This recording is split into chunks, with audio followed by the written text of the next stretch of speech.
Hi, this is Amanda, and I'm going to tell you all about Minecraft. So, Minecraft is kind of a world generator in which you can create different worlds. Um, you can play in different modes. One is survival, one is hardcore. I never play on that one. And one is creative. I'm going to start out showing you survival because that is how most people play. So, when you're choosing how you want to generate your world, you can pick all of these different things that change what your world will be like. So if you customize it, my favorite thing to customize is the biomes. So you can see all these different environments that you can find in your world. And then we've got all these other things like villages, the sea level, ravines, anything you want to really manipulate, you can. For this one, I'm just going to put it on default so that anything can come up, basically. And we're going to create our new world. So while it's loading, I can tell you that what's going to happen is that our world is going to generate basically all around us in every direction, just like you can see now, and we can basically explore it and manipulate it any way we want. Now, because we're in survival, we're going to need tools. Eventually, we're going to need to eat, we're going to need shelter. So the way to start that is to pick a tree. Wood is our easiest resource to get other than dirt. And we're gonna collect some wood by punching it, weirdly enough. So let's speed that up. Here we go. We're gonna collect all the wood from this tree, and then we're gonna go off on our adventure. Here we go. We got some cows. Later on, we can eat these cows, but we're gonna let them be because we don't have a furnace to cook them in right now. So you start it with your wood, and you turn it into wood planks, which makes it multiply because planks are smaller than logs. And we make a crafting table, and this allows us to build anything else that we might want to build. Let's pick that up. It'll allow us to build anything we want in the game. So the first thing we're doing is we're making tools because that is what we're going to need to survive in survival mode. So the first one we're going to make is a cute little shovel, and it's made of wood because that's all we have. So then we're going to make an axe and a pickaxe, and then we're ready to go. We're going to take our workbench with us because we need it. And then we're going to look for a place to camp out for the night because it only takes 8 minutes, but night will be here soon. So I sped it up. Now we're going to start collecting dirt. And we're going to make what Minecrafters know as the dirt hut. And this is kind of the first structure pretty much anyone makes to survive the night.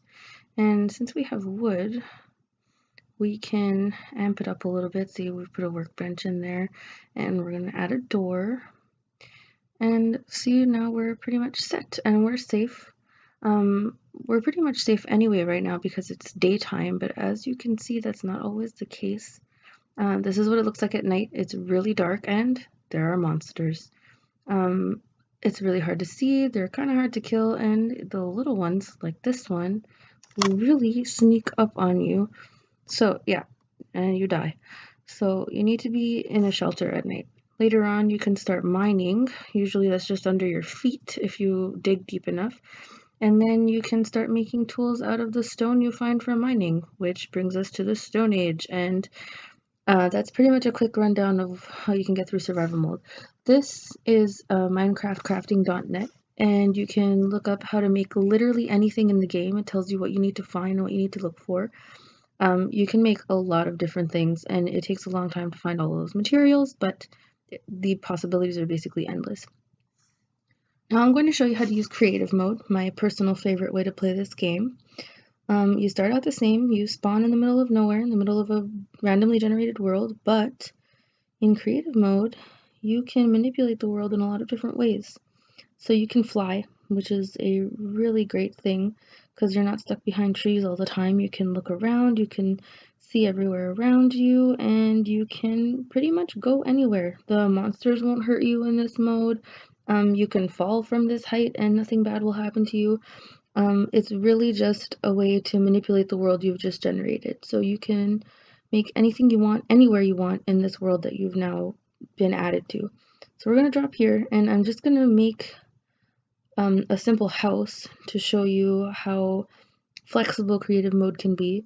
So we're just going to find a spot, and I want to show you the basics of creative mode really quickly. So you see, when you open things up, you have literally anything that can come up in Minecraft at your disposal. All of these blocks are infinite, so I can pick any block I want, from sandstone to cobblestone to netherrack, that you'll know what that means later, I guess. You've got decorative blocks. You have redstone blocks, which help you make a kind of like electricity that helps you make other things. You've got boats. You've got literally everything you could possibly need, even spawners to make animals and villagers and things like that. You've got food. You've got tools. You've got weapons, stuff of every kind, and this really cool thing you can do is you can search through them. So if you're looking for something, let's say I need coal to like burn in my furnace. So then I can find all the different ways that I can access coal, and I can just add it to my inventory and I can use it any way I want. So now I'm going to show you how to make a house, and just to show you how flexible creative mode can be, I'm only going to use one kind of brick. So I'm going to use granite. And you don't have to do this with your students, but it's a good way to see just like how far they can take one simple thing and turn it into a bigger thing. So you start by dropping your blocks, and you can turn it into anything you want. Very square things, but still really, really flexible in terms of what you can make. This is what it looks like less than 5 minutes after I started. It really doesn't take long to make things. I may or may not have used glass as well as granite, but I don't think that counts. So yeah, after 5 minutes, I have like a full-fledged house, and you know it took less than 5 minutes because we were about halfway through the day, and it's nighttime now, and every day is about 8 minutes long. So we're gonna add some stairs, and I'm gonna show you the inside. See, you've got a nice fireplace, some books, a really nice bed. I forgot to make a roof, we'll just throw that in there now. But see, with just that one kind of brick, I made an entire structure, a small one, but still. And that just shows you like what you can make in 5 minutes with all of these blocks and things at your disposal. In another 5 minutes, it looked like this.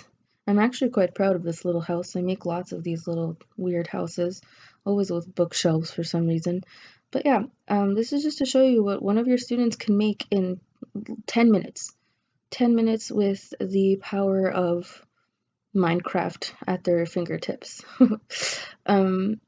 So yeah, that's creative mode. Now we're going to move into the things I made for a possible classroom activity. This one would be for younger kids, maybe students with special needs. It would work really well. Let's say we are going to go on a trip to a farm. This is a really rough little farm. There's our little guy. We'll call him Jeremy for now. And let's say we're going to make some interactive social stories.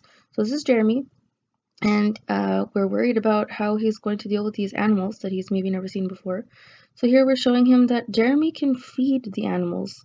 So here he is. There you go. He's feeding the chicken, getting some positive love, some reinforcement, so he can see that that's how it's done. And we can show him what not to do. We don't want to hit the chicken, because the chicken will be hurt. As you can see, it turned red, which is very visually stimulating. We could show him bad behaviors, see if he can correct them. Do we open the doors to the cow's enclosure? Probably not. And Jeremy can tell you that. For older students, I've come up with a bit of a community building project. I'm kind of phrasing it like we're colonists. So here we are. There's our colony, or a bunch of little villagers that you can spawn. They're super cute. They make weird sounds. They go mah. But yeah, so they're interactive in the sense that you can trade with them, and they all have jobs and purposes. This is the only structure I've built because I want the students to build the village that these people are going to live in, including them. They can build their own houses. There's a huge space outside. These are the barracks. Every student gets a chest, which is really fun. They've all got their names next to them. You can make little signs, which I really love. So in their chest, they've got tools that I'm going to give each of them, and a compass so that they can find their way back. And these are really cool. They're books and quills, but we'll come back to that later because they're a little bit more complicated. So let's say we're Ingrid right now, and we're going to go interact with all of these villagers we have, and she's going to think about what she's going to do to contribute to the community today. Maybe she wants to build something, maybe she wants to go exploring to find some food or some animals. She can really choose whatever she wants. So let's say she's really taken a liking to the farmer. So let's say Ingrid wants to help out the farmer. She sees what the kinds of things he's looking for, thinks about what he might need. So let's say maybe she wants to build him, I don't know, a fence.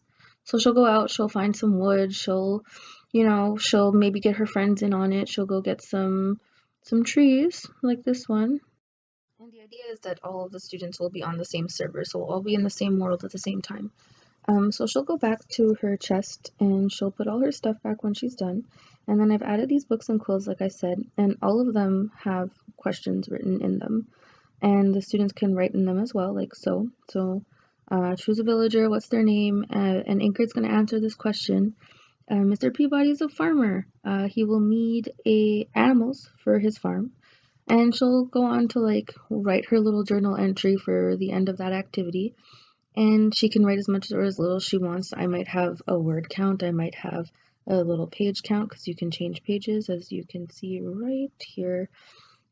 So we can really stretch this as a writing component for the Minecraft thing. Because a huge part of Minecraft is essentially role-playing, and I like to say that role-playing is like writing without actually writing, except now we are adding the writing part. So that's pretty much it. I think Minecraft can be a really versatile tool, and that we haven't really quite tapped into it yet. It provides us with a virtually endless. So even though we haven't quite tapped into it, there are a million different resources teachers have been making from this game, and a million different projects that students have been making to showcase what they know through Minecraft. So I've added links to a few of each of those things to show you just what's going on so far in the Minecraft education world. And one last piece I'd like to add is that there is already a community for this called Minecraft EDU. Unfortunately, you can only access it if you can pay for it, which you can only do if you're part of a school board or something along those lines. Anyway, it changes how the game works so that you can manipulate things for your students differently and put different parameters on it and add different writing tools and things like that. It's really great. I don't really know what it's about because I haven't had a chance to access it, but I have seen some amazing things that people have done with it, and I can't wait to get into it myself when I'm a teacher. So thanks for your time. I hope you enjoyed my video.